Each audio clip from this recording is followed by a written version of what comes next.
सरकार 7 दिवसात म्हणणं मांडणार आहे, काय सांगितलं जाईल? हे बघा, हे वक्फ बोर्ड जे आहे प्रत्येक राज्यांचं वेगवेगळं आहे. त्याकरता राज्यांचं जे म्हणणं आहे ते सुद्धा त्या ठिकाणी ऐकलं जाणार आहे. त्या ठिकाणी नेमणुकीचे अधिकार हे राज्यांचे आहेत. त्यामुळे राज्य त्या ठिकाणी बाजू मांडणार आहे.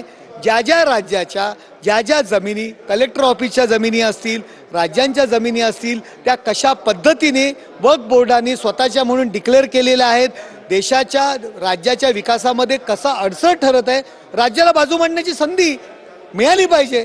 या देशामध्ये प्रत्येकाची बाजू मांडण्याची संधी मिळाली.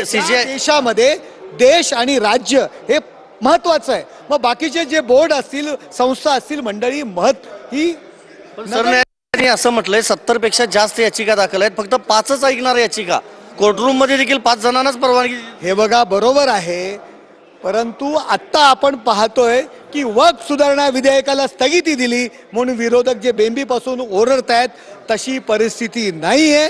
या ठिकाणी सरकारने मुदत मागितलेली आहे आणि सरकारने सांगितलेलं आहे या 2 गोष्टींची आम्ही अंमलबजावणी पुढील तारखेपर्यंत करणार नाही.